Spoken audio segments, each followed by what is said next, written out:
দেখো তো আমি কি পারবো এই দেয়াল উঠতে। স্পয়লার অ্যালার্ট, এটা যতটা সহজ মনে হয় ততটা সহজ না। তো এই হলো বাংলাদেশের প্রথম ক্লাইম্বিং জিম, ক্লাইম্বিং গার্ডেন, উত্তর বাড্ডায়। শুরুতে মনে হচ্ছিল আরে এ তো সহজ তো, কিন্তু ২-৩টা হোল্ডের পরেই হাত ব্যথা শুরু।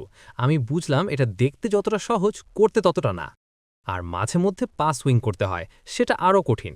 মনে হচ্ছিল পুরো দেয়ালটা আঁকাবাঁকা পাহাড়ের মতো। প্রথমবার তো আর পারবো না, কিন্তু তাতে কি, আবার চেষ্টা। সবচেয়ে ভালো লেগেছে এখানকার ট্রেনাররা অসাধারণ ফ্রেন্ডলি, পুরো সময় সাহায্য করেছে, টেকনিক শিখিয়েছে। ২ ঘন্টা এখানে ছিলাম, মনেই হয়নি কত সময় গেছে। পুরো শরীর ওয়ার্কআউট হয়ে গেছে, হাত পা পেট পিঠ সব জায়গা। যারা প্রথমবার আসবে তাদের জন্য বলি, নিজের কোনো সরঞ্জাম লাগবে না, সব এখানে ভাড়া পাওয়া যায়। শুধু কমফোর্টেবল কাপড় আর এক জোড়া মোজা নিয়ে আসবে। দেয়ালে বিভিন্ন রঙের হোল্ড দেখছো, প্রতিটা রং একটা আলাদা রুট, কিছু সহজ কিছু কঠিন। তুমি তোমার লেভেল অনুযায়ী শুরু করবে। আর সেফটি নিয়ে চিন্তা নেই, নিচে ১২ ইঞ্চি পুরো ফোম ম্যাট আছে, পড়ে গেলেও কোনো সমস্যা নেই। দেখো, আমি পারিনি মানে এই না যে তুমিও পারবে না।